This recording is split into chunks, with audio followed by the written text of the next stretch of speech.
सोलापूर महानगरपालिकेच्या निवडणुकांसाठी अर्ज भरण्यास सुरुवात झाली असून अनेकांची मोर्चेबांधणी सुरू झालेली आहे। पण तरी देखील महायुती आणि महाविकास आघाडीमध्ये रस्सीखेच सुरू असल्याचं चित्र पाहायला मिळतंय। राज्यातील नगरपरिषदा नगरपंचायतीच्या निकालानंतर आता सगळ्याच राजकीय पक्षांचे मिशन महापालिका सुरू झाले आहे। मुंबईसह राज्यातील 29 महापालिकांच्या निवडणुकांसाठी मंगळवार 23 डिसेंबरपासून अर्ज भरण्यास सुरुवात होत आहे।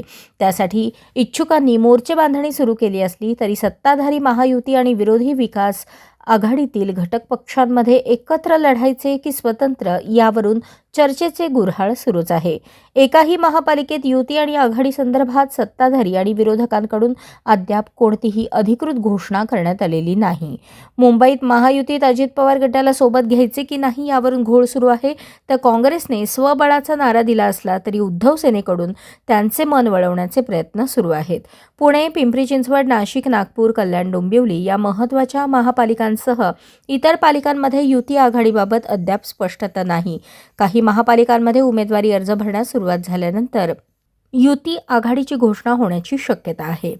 त्यामुळे आयत्या वेळी पदरात आलेल्या जागांवर उमेदवार निश्चित करणे आणि निश्चित झालेल्या उमेदवाराला अर्ज भरण्यासाठी धावपळ करावी लागणार आहे। एकीकडे महापालिका निवडणुकीची प्रक्रिया सुरू झाली असली तरी दुसरीकडे महापौर पदाची सोडत निघणे अद्याप बाकी आहे। ही सोडत निघाल्यानंतर कोणत्या महापालिकेतील महापौरपद खुल्या प्रवर्गासाठी असणार आणि कोणत्या महापालिकेतील महापौरपद कोणत्या प्रवर्गासाठी आरक्षित असणार हे स्पष्ट होणार आहे। उद्धव सेना व मनसे यांच्यातील जागा वाटपाची चर्चा अंतिम टप्प्यात पोहोचली असून मातोश्री आणि शिवतीर्थावर बैठकांचे सत्र सुरू झाले आहे।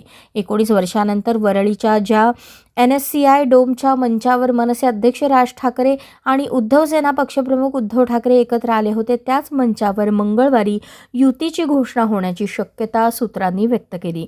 खासदार संजय राऊत यांनी सोमवारी राज ठाकरे यांची शिवतीर्थावर भेट घेतली। यावेळी मनसेचे बाळा नांदगावकर उपस्थित होते। 45 मिनिटे चाललेल्या या चर्चेत युतीचे स्वरूप, जागा वाटप, राजकीय धोरण, रणनीती आणि समन्वयावर चर्चा झाली। राज ठाकरे यांनी नेत्यांना जागा वाटपाची प्रक्रिया अनावश्यक ताणून धरू नका, ती लांबवू नये अशी सूचना दिल्याची माहिती सूत्रांनी दिली।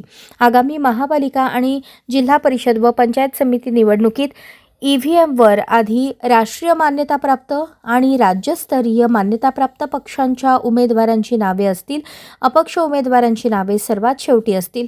याबाबतची अधिसूचना ग्रामविकास विभागाने सोमवारी काढली।